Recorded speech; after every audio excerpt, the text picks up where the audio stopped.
اب مسئلہ جو میں بتا رہا تھا وہ یہ ہے، دو مسئلے میں بتاتا ہوں، ایک نماز کا ایک وضو کا ہے۔ اکثر لوگوں کی یہ شکایت بھی میرے پاس آتی ہے، استنجا کر کے آئے، پیشاب کر کے باہر آئے، وضو کرنے کے لیے بیٹھے تو ایسا لگ رہا ہے کہ قطرہ ٹپک رہا ہے یا پیشاب کا قطرہ پھر سے نکل گیا۔ ایسے کئی لوگوں کو ہوتا ہے، پھر گئے وہ پھر دھو کر کے آئے، پھر لگا کہ نہیں پیشاب کا قطرہ نکل رہا ہے۔ یہ اطمینان نہیں ہوتا کچھ لوگوں کو، حالانکہ استنجا کریں آپ پورا اس میں استبرا ہے، یعنی کھانس کر کے ہو یا اٹھ کر کے بیٹھ کر کے پیر کو موڑ کے کسی بھی طرح سے آخری قطرہ نکال دیں، یہ ٹھیک ہے، لیکن اس کے بعد آپ وضو کرنے کے لیے آئے تب یہ وسوسہ آ رہا ہے، پیشاب کا قطرہ نکلا، پیشاب کا قطرہ نکلا۔ اب کیا حکم کیا ہے آپ کے لیے؟ ایک نمبر 1 یہ وضو کا مسئلہ، اس کا بھی حکم میں بتاؤں۔ دوسرا مسئلہ سن لیں، نماز 4 رکعت ظہر کی پڑھنے کے لیے کھڑے تھے، یا 4 رکعت عصر یا عشاء کی، 2 رکعت پڑھے، تیسری رکعت میں کھڑے ہوئے تھے، اب شک ہونے لگا کہ دوسری ہے کہ تیسری ہے، تیسری میں کھڑے تھے، یہ شک ہونے لگا یہ چوتھی ہوگی کہ تیسری ہوگی۔ ایسا ہوتا ہے بہت سارے لوگ۔ نماز کا ایک مسئلہ یہ ہے، آپ وضو کا ہے، دونوں کا حکم کیا ہے اس سے میں آپ کو اپنی زندگی کے متعلق بتاؤں گا۔ پہلا والا جو مسئلہ ہے پیشاب کے قطرے کا، پہلی مرتبہ ایسا کبھی ہوا ہے تو جاؤ دھل لو۔ ایک بار ایسا ہوا کہ پیشاب کا قطرہ ٹپکا ہے یا لگ رہا ہے، جاؤ دھل کے آ جاؤ۔ پھر ایک مرتبہ ایسا ہوا ہے کہ وضو کرنے بیٹھا ہوں، ایسا لگا کہ پیشاب کا قطرہ ٹپک گیا، جاؤ دھل کے آؤ، اور اتنا حصہ جہاں کپڑے میں لگا اس کو بھی دھل لو۔ تیسری مرتبہ بھی ایسا ہوا ہے، دھل لو۔ اب اس کے بعد شریعت کہتی ہے اب نہیں جانا، اس کے بعد اب وضو کے لیے اگر بیٹھو گے تمہیں لگ رہا ہے کہ پیشاب کے قطرے ٹپک رہے ہیں، ٹپکنے دو، تم پانی لے لو ایک چلو میں اور اس جگہ پر چھڑک دو، پانی وہاں پر اس کپڑے کے اوپر چھڑک دو۔ کیوں؟ اس لیے کہ کہا گیا ہے کہ بعد میں اگر تمہیں وسوسہ بھی آنے لگے تو یوں سمجھ لو یہ پیشاب کا قطرہ نہیں بلکہ میرا چھڑکا ہوا پانی ہے، میرا چھڑکا ہوا پانی۔ اچھا ایسا کیوں کرایا گیا؟ شک تو ہو رہا ہے۔ سنیں فقہاء کرام نے فرمایا اے بندے تجھے عبادت اللہ کی کرنی ہے۔ کس کی کرنی ہے؟ اللہ کو راضی کرنا ہے، اور یہ جو وسوسے آ رہے ہیں تجھے یہ شیطان کے ہیں۔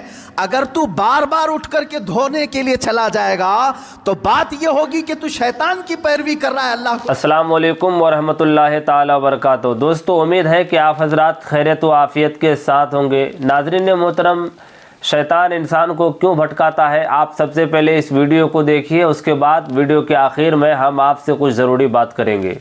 گیا جب شیطان وسوسہ ڈالا اٹھ گئے، جب شیطان شک ڈالا پھر اٹھ گئے۔ بار بار اگر خیال آ رہا ہے تو اس پر عمل کرنا جائز نہیں۔ پانی چھڑک لو اور کہو میں شیطان کی پیروی نہیں کروں گا، میرے مولا کی عبادت کروں گا۔ دوسرا مسئلہ نماز کا کہ جس میں اگر 3 میں 4 میں شک ہو، ایک بار ہو گیا تو چلو دوہرا لو، 2 بار ہو گیا تو چلو ٹھیک ہے، جتنا یقین ہے اس کے آگے کی رکعتیں پڑھ لو۔ اب اگر بار بار ایسا شک ہوتا ہے تو فرمایا گیا اپنی نماز ویسی ہی کمپلیٹ کرو، اس لیے کہ یہ شیطان تمہیں وسوسے ڈال رہا ہے۔ اگر تم اس کے وسوسوں کی طرف جاؤ گے تو یہاں ہوگا یہ کہ تم شیطان کی پیروی میں لگ گئے۔ حقیقت میں نماز تو رحمان کی عبادت ہے۔ آپ سمجھ رہے ہیں؟ یہ 2 مسئلوں سے میں تمہیں بتاؤں گا میرے عزیزو، پوری زندگی بھر شیطان اسی طرح سے کرتا ہے، تو میں اپنے اصلی مقصد سے ڈائیورٹ کر کے کسی عام فضول چیز میں لگا دیتا ہے، فضول چیز میں لگا دیتا ہے۔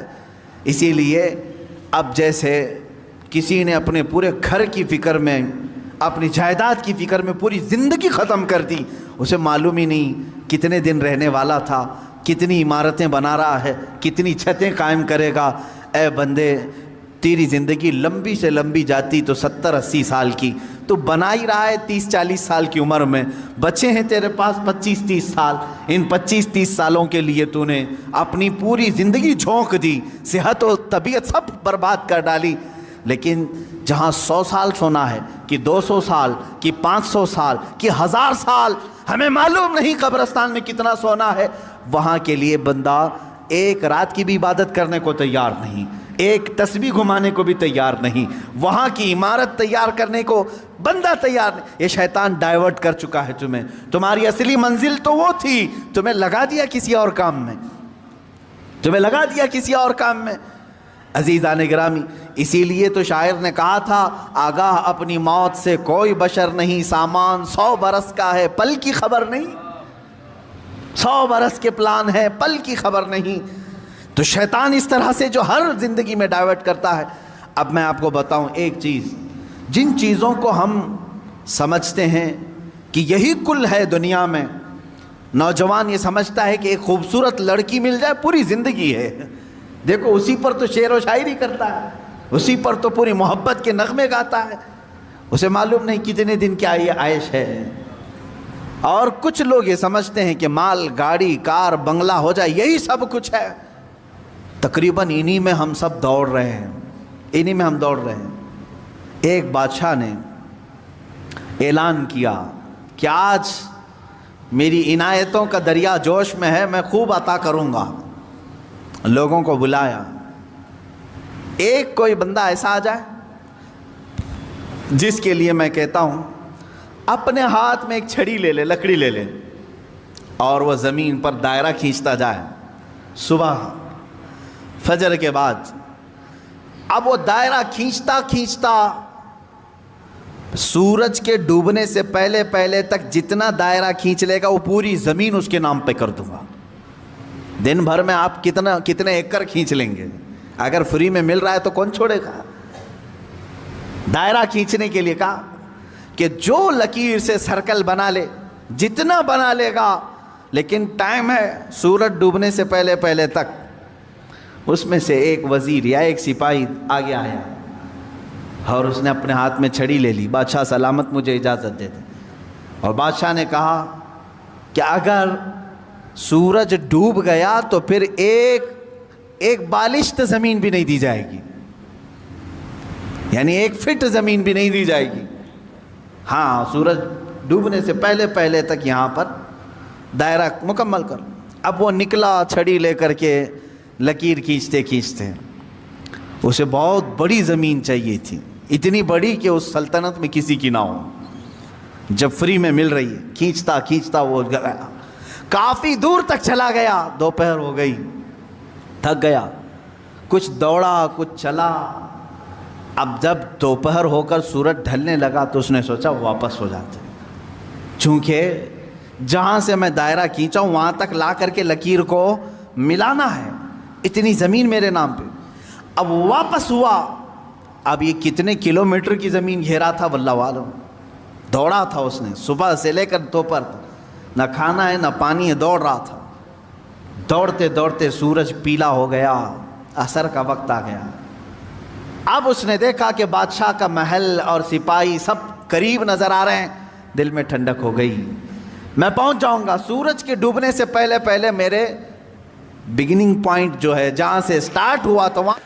تو میرے پیارے ناظرین، آپ نے پورا ویڈیو دیکھا، ویڈیو دیکھنے کے بعد آپ کو پوری بات سمجھ میں آ گئی ہوگی۔ شیطان تو یہ چاہتا ہے کہ آپ مسجد تک نہ جائیں، شیطان تو یہ چاہتا ہے کہ آپ رب رسول کی دین کی بات نہ کریں، شیطان تو یہ چاہتا ہے کہ آپ اللہ کی عبادت نہ کریں، شیطان تو یہ چاہتا ہے کہ آپ رسول اللہ کے اوپر درود نہ پڑھیں۔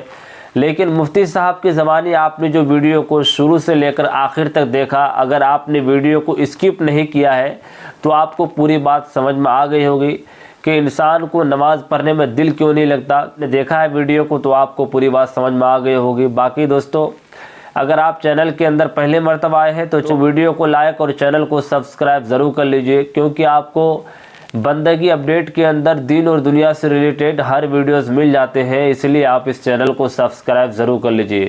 باقی دوستو، آپ کا اس ویڈیو کے بارے میں کیا رائے ہے، ہمیں اپنی رائے نیچے کمنٹ باکس میں ضرور بتائیے گا۔ دوستو، ملتے ہیں پھر کسی نئے ویڈیوز کے ساتھ، جب تک کے لیے اللہ حافظ۔